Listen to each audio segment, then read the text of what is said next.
The German tank commander lowered his binoculars, his hands trembling not from fear, but from disbelief. For 3 days, his elite 2nd SS Panzer Corps had thrown everything at the British paratroopers holding Arnhem Bridge. Tigers, Panthers, artillery barges that turned buildings to dust, yet those Red Berets kept fighting. They had no tanks, no resupply, no hope of relief, but they wouldn't surrender. SS Hauptsturmführer Karl Ziegler watched another assault fail as wounded British paratroopers crawled from rubble to fire their last magazines. He turned to his radio man and spoke the words that would echo through Wehrmacht records forever. These are not men, these are Red Devils.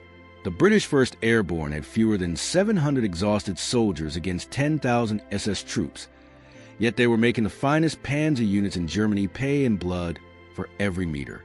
If you're drawn to stories of impossible courage in the moments when ordinary soldiers become legends, consider subscribing as we uncover more untold battles that define history. September 17, 1944, and Operation Market Garden had started with supreme confidence. The British 1st Airborne Division, commanded by Major General Roy Urquhart, dropped 8 miles from Arnhem Bridge, tasked with holding it for 48 hours until ground forces arrived. Lieutenant Colonel John Frost's 2nd Battalion reached the bridge's northern approach, securing positions in buildings overlooking this vital Rhine crossing. They expected a fight. They didn't expect to face 2 of Germany's most elite SS Panzer divisions that happened to be refitting in the area. The 9th and 10th SS Panzer divisions weren't supposed to be there. Intelligence had missed them completely. These were veterans of Normandy, hardened soldiers who knew how to fight. When Field Marshal Walter Model saw British paratroopers landing, he couldn't believe his luck. The Allies had dropped their elite airborne forces directly into a trap. He immediately ordered the 2nd SS Panzer Corps to crush them before they could consolidate. The first German probes came within hours. SS reconnaissance units expecting to brush aside lightly armed paratroopers instead ran into devastating ambush. The British had turned every building around the bridge into a fortress. They had no heavy weapons, but they had Piats, anti-tank weapons that required suicidal courage to use effectively. Paratroopers had to get within 100 yards of German tanks, often closer, to have any chance of penetration. By the morning of September 18th, the Germans brought serious firepower. Tiger tanks rumbled through Arnhem streets, their 88mm guns systematically demolishing British positions. SS Brigadeführer Heinz Harmel, commanding the 10th SS, expected the paratroopers to break. Instead, they adapted. When tanks destroyed their buildings, they moved to basements. When basements flooded from broken water mains, they fought from the ruins. Every German advance was met by accurate sniper fire and carefully rationed P.I.D. rounds. The fighting took on a surreal quality. German soldiers reported British paratroopers singing regimental songs between attacks. Wounded men refused evacuation to stay on the line.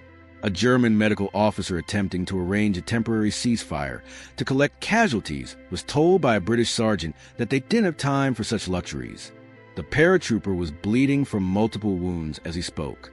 Major Digby Tatum Warder became a legend during these desperate hours. He carried an umbrella into combat, claiming it helped identify him to his men and that he could never remember passwords. When a German armored car appeared, he thrust his umbrella through the vision slit, blinding the driver and causing it to crash. He strolled between positions under fire, umbrella raised, coordinating the defense with impossible calm. The German frustration was mounting. SS Hauptsturmführer Ziegler's Panzer Company had lost 3 tanks to British paratroopers who appeared from nowhere, fired their Piats, then vanished into rubble. These weren't the conscripts they'd faced in Russia or the nervous Americans in Normandy. These men fought with a cold professionalism that unnerved even SS veterans. They made every shot count, every grenade matter. Every position cost German blood. By nightfall of the 18th, Frost had fewer than 400 men capable of fighting. They were running low on ammunition, medical supplies were exhausted, and they hadn't eaten in 36 hours. German loudspeakers offered honorable surrender terms, promising treatment according to Geneva Convention. The British response was a sniper's bullet that destroyed the speaker. The message was clear. The 1st Airborne would hold until relieved or dead. The morning of September 19th brought hell to Arnhem Bridge. SS Obersturmbannführer Walter Harzer had spent the night positioning his forces for what he called the final solution to the British problem: Nebelwerfer rocket batteries, flame-throwing half-tracks, and assault pioneers with demolition charges surrounded the ever-shrinking British perimeter. At 0800 hours, the bombardment began. 6-barrel rocket launchers screamed their deadly cargo into British positions, while white phosphorus shells set entire buildings ablaze. Lance Corporal James Sims watched his position disintegrate around him. The school building they fortified was now a skeleton of burning timbers and collapsed masonry. His section of 8 men was down to 3, all wounded. Yet when German infantry advanced behind the barrage, Sims and his surviving mates met them with aimed rifle fire. Each paratrooper had become a marksman by necessity. With ammunition critical, every round had to count. Missing meant death. The Germans tried a new tactic, using captured Dutch civilians as human shields. SS troops pushed terrified families ahead of their advance, betting the British wouldn't fire. They were wrong. Frost had made the hardest decision of his life. The bridge had to be held. Paratroopers aimed carefully, dropping German soldiers while trying to spare civilians. Some Dutch citizens broke free and ran. Others fell in the crossfire. The British would carry this burden forever, but surrender meant the failure of Market Garden and potentially thousands more Allied deaths. In the cellars beneath the burning buildings, British medics performed miracles with nothing. Major Douglas Crawley operated by candlelight, using salvage curtains for bandages, and recovered morphine from German casualties. He amputated limbs with a combat knife sterilized in flames, saved lives with procedures that belonged in medieval times. German wounded were treated alongside British, leading to surreal moments where enemies lay side by side, sharing water and cigarettes while the battle raged above. The German respect for their opponents was growing into something approaching awe. SS Sturmbannführer Sepp Kraft, whose battalion had been mauled trying to take the bridge, reported to model that the British were fighting beyond human endurance. His men had overrun positions to find paratroopers chained to their weapons, ensuring they couldn't retreat even if they wanted to. Others found British soldiers who had died at their posts, rifles still aimed, having bled out rather than abandoned their positions. Captain Eric Mackay's engineers held a crucial row of houses near the bridge. By noon on the 19th, they were down to 60 men from an initial 200. German tanks had reduced their buildings to rubble, yet they fought from ruins. When ammunition ran low, they used German weapons taken from casualties. When those ran dry, they threw bricks and debris. Mackay himself, wounded in both legs, dragged himself between positions, distributing the last ammunition and offering encouragement to men who had gone beyond exhaustion. The turning point came when German flamethrower teams managed to get close enough to spray liquid fire through British positions. Paratroopers emerged from buildings engulfed in flames, their uniforms burning, still firing their weapons. German soldiers, hardened by 5 years of brutal warfare, stopped shooting. They watched in horrified respect as burning men tried to maintain their positions until collapsing. Even the SS acknowledged this was courage beyond anything they'd witnessed. Radio operator James Meikle managed to maintain contact with divisional headquarters despite his radio being damaged multiple times. His messages became increasingly desperate, but never panicked. Ammunition critical. Casualties 80%. Still holding. Will continue until ordered otherwise. His final transmission, before a direct hit destroyed his position, was simply God save the King. German radio operators monitoring British frequencies reported silence, then someone saying those magnificent bastards. The Dutch resistance, watching from hidden positions, tried to help. They smuggled ammunition through German lines, guided British wounded to hiding places, and provided intelligence on German movements. Teenager Jan van der Poel was caught carrying rifle rounds to British positions.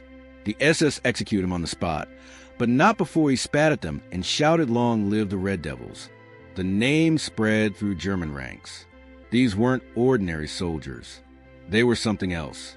By evening of the 19th, Frost commanded fewer than 200 combat-effective men. They held a perimeter smaller than a city block. German tanks could fire into their positions at point-blank range. Yet when Harzer demanded surrender, threatening to execute wounded prisoners if refused, Frost's response was to personally lead a counterattack that recaptured 2 buildings. With his stomach wound and unable to stand, he directed the assault from a stretcher, proving to his men that while they still breathed, they still fought. September 20th dawned with an eerie quiet. The Germans had pulled back during the night, not from defeat, but from exhaustion and to reassess tactics. SS General Wilhelm Bittrich, commanding the 2nd SS Panzer Corps, stood in a ruined building observing the British positions through binoculars. What he saw defied military logic. Paratroopers were fortifying rubble that should have been abandoned. Wounded men were propping themselves in windows with rifles. And somehow, impossibly, a Union Jack still flew from a chimney that remained standing. The British situation was beyond desperate. Water had run out completely. Men were drinking from radiators and rain puddles contaminated with brick dust and blood. Ammunition was so low that orders were given to fix bayonets and prepare for hand-to-hand combat. Yet morale remained unbroken. Sergeant Jack Spratt, with both eyes bandaged from phosphorus burns, sat in a doorway calling out enemy positions he identified by sound alone. His accuracy was uncanny, guided by 3 days of fighting in the same positions. Model himself arrived to witness what his SS divisions called the impossible defense. He watched a single British sniper, later identified as Private Robert Johns, hold up an entire German company for 2 hours. Johns had found an elevated position in a partially collapsed attic, invisible from below. Every time Germans moved into the open, another fell. When pioneers finally destroyed the building with demolition charges, Johns emerged from the rubble, covered in dust and blood, still clutching his rifle. He'd been dead for at least an hour, his body continuing to fight through muscle memory and determination. The Germans tried psychological warfare with increased intensity. Loudspeakers broadcast messages from captured British soldiers describing good treatment and medical care. They played popular British songs, hoping nostalgia would break resolve. They even brought a captured British chaplain to appeal for surrender on religious grounds. The response was a coordinated volley from the remaining British positions, their last significant ammunition expenditure, timed perfectly to demonstrate they remain an organized fighting force. Lieutenant Jack Graburn led the most extraordinary action of the day. With 13 men, he recaptured the bridge's northern ramp, a position the Germans thought impregnable after taking it. Moving through sewers flooded with runoff from firefighting efforts, they emerged behind German positions. In minutes of savage close-quarter fighting, they killed or captured 40 SS soldiers. Graburn, already wounded 3 times in previous days, was finally killed by a sniper while organizing the position's defense. His men held for 6 more hours before being overwhelmed. The cellars had become chambers of horror and heroism. Captain Lionel Querapel, the medical officer, performed his final operations knowing German forces were closing in. With no anesthetic left, men bit leather straps while limbs were removed. Querapel refused evacuation, stating his duty was to the wounded. When Germans finally entered his aid station, they found him dead at his operating table, having used his last morphine dose on a German prisoner, while denying himself pain relief for his own mortal wounds. Dutch civilian Cora Baltussin, trapped in a basement with British wounded, witnessed something that would haunt her forever. A young paratrooper, barely 18, both legs shattered, dragged himself up the stairs with Grenade when Germans approached. His sacrifice allowed others to escape through a back exit. She later testified that he was singing his regimental song as he pulled the pin. The explosion killed 5 SS soldiers and collapsed the building entrance, buying precious time. As darkness fell on the 20th, Frost was unconscious from his wounds. Command passed to Major Frederick Goff, who gathered 150 men still capable of fighting. He gave them the hardest order imaginable. They would hold until dawn, then those who could attempt breakout, to reach the main airborne force at Oosterbeek. It meant abandoning wounded comrades, breaking the paratrooper code of leaving no one behind. Men wept openly, not from fear but from the agony of this decision. The Germans sensed the end was near. Harzer ordered his men to prepare for a final assault at dawn, but privately told his officers to be ready for desperate men who would fight like cornered wolves. He lost over 400 killed and 1,200 wounded, taking a bridge defended by a battalion that should have been overwhelmed in hours. His report to Model included an unusual request that British prisoners be treated with exceptional respect. They had earned it with their blood. That night, German troops reported hearing singing from British positions. The paratroopers were singing regimental songs, hymns, and oddly, Christmas carols. It was September, but the men were choosing songs that reminded them of home, of peace, of times when the world made sense. German soldiers, forbidden from fraternizing with the enemy, found themselves humming along. Some veterans later admitted they cried, knowing they were witnessing the end of something extraordinary.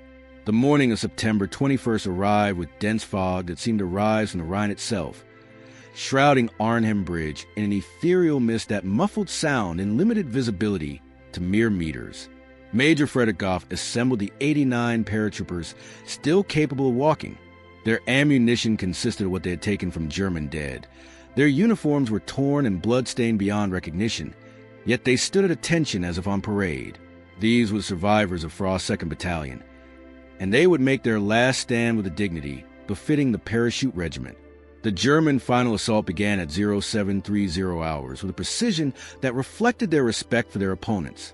Instead of the massive bombardments of previous days, they advanced methodically, using smoke screens and covering fire. SS Brigadier Harmel had specifically ordered that any British soldier attempting to surrender must be taken alive. He'd seen enough courage to last a lifetime and wanted no massacres staining what he considered an honorable victory over an extraordinary enemy. In the ruins of Weber School, Sergeant Major George Rowbottom made his stand with 12 men. They had 4 magazines between them and a single Bren gun with 1 belt of ammunition. When German infantry appeared through the smoke, Rowbottom waited until they were 20 yards away before opening fire. The Bren gun spoke in short, controlled bursts, each one dropping German soldiers with mechanical precision. When it ran dry, they used rifles. When rifles emptied, they threw rubble and prepared for bayonet combat. The Germans pulled back, reorganized, and attacked again with flamethrowers. The scene that followed would be etched in German military memory forever. As flames engulfed their position, the British paratroopers charged, not in panic or desperation, but in a controlled assault, bayonets fixed, voices raised in a battle cry that sent SS veterans stumbling backward. They emerged from smoke and fire like demons from mythology, their red berets somehow still visible for the soot and blood. 7 made it to German lines before being cut down. Rowbottom, shot multiple times, managed to bayonet 2 SS soldiers before collapsing. German medics who reached him found him still alive, asking if his men had done well. At the bridge itself, the final 20 defenders under Lieutenant James Woods had barricaded themselves in a customs house that commanded the northern approach. They had pushed destroyed vehicles into a defensive wall and filled sandbags with rubble from destroyed buildings. Woods, 23 years old and on his first combat operation, had become a veteran in 4 days. He'd learned that leadership wasn't about orders but example, that courage was contagious, and that ordinary men could achieve the extraordinary when their backs were against the wall. The Germans brought up a Tiger tank to finish the customs house. Its 88mm gun could have leveled the building in minutes, but something remarkable happened. The tank commander, recognizing the futility of further resistance, emerged from his turret and called out in accented English, "British soldiers, you have fought with honor. There is no shame in surrender now. Save your lives. Your war is finished." Woods responded by having his men sing God, save the king at the top of their voices, their defiance echoing across the bridge that had cost so much blood. What followed was witnessed by Dutch civilians, German soldiers, and would become legend in military history. The Tiger fired 1 round, destroying part of the building. Before it could reload, Private James Granger, 19 years old from Birmingham, sprinted from cover carrying their last PID round. He covered 50 yards of open ground under machine gun fire, dropped to one knee 10 yards in the Tiger, and fired. The shaped charge detonated against the tank's track, immobilizing it. Granger was cut down by return fire, but his sacrifice inspired the survivors to one last effort. They charged with bayonets and empty rifles, forcing close combat where German superiority in numbers and weapons mattered less. In the underground aid station, Captain Lionel Queripel faced an impossible decision. He had 97 wounded men who couldn't be moved and no medical supplies left. German forces were closing in, and he could hear fighting above. He gathered the walking wounded who could hold weapons and positioned them at the entrance. When SS troops appeared, they found British paratroopers, some missing limbs, others barely conscious, prepared to defend their wounded comrades. The German officer, SS Hauptsturmführer Klaus Gruber, lowered his weapon and saluted. The courage displayed transcended nationality and uniform. By 1,000 hours, organized resistance at Arnhem Bridge had ended. Of the original 740 paratroopers who had reached the bridge with Frost, fewer than 50 unwounded soldiers survived to be taken prisoner. The rest were dead or wounded, many severely. Yet even in captivity, they maintained their defiance. When lined up for a propaganda photograph to show British defeat, they began singing It's a Long Way to Tipperary, their voices strong despite exhaustion and wounds. German photographers captured not defeated men, but warriors who had given everything and regretted nothing. The German after-action reports revealed the true cost of taking Arnhem Bridge. The 2nd SS Panzer Corps had suffered over 2,000 casualties, including some of their most experienced veterans. 12 tanks had been destroyed or severely damaged by paratroopers with nothing but piats and determination. More importantly, the delay had allowed thousands of Allied airborne troops to establish a defensive perimeter at Oosterbeek, saving them from complete annihilation. The bridge itself, damaged by days of fighting, would take weeks to repair fully, limiting German ability to reinforce against Allied advances elsewhere. Field Marshal Model's report to Berlin included an unprecedented recommendation that the British paratroopers be awarded German military honors for their defense. While never officially sanctioned, many German units along the Western Front would speak with respect about the Red Devils of Arnhem for the remainder of the war. SS General Bittrich, a hardened veteran of the Eastern Front, would later say he had never encountered such determination in any enemy, calling the British defense the most outstanding example of courage and sacrifice he had witnessed in 5 years of war. The Dutch civilians who survived the battle spread stories that grew into legend.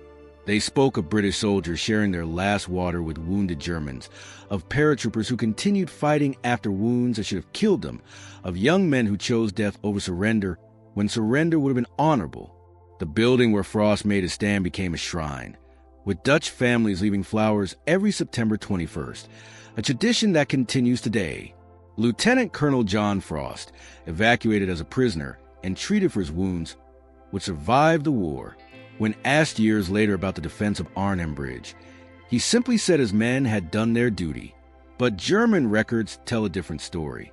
They tell of an enemy who redefined what was possible in military terms, who took one of history's most elite military forces and made them pay a price in blood that shocked even hardened SS veterans. The 2nd SS Panzer Corps had met the 1st Airborne Division and learned why they were called the Red Devils. In the prisoner of war camps, captured paratroopers were treated with unusual respect by their guards, many of whom had fought at Arnhem. Stories emerged of German officers ensuring British wounded received equal medical treatment, of guards sharing their rations with prisoners they recognized from a bridge, of Wehrmacht soldiers saluting when Arnhem veterans passed. It was an honor earned in blood and fire, recognition from enemy to enemy that transcended the war itself.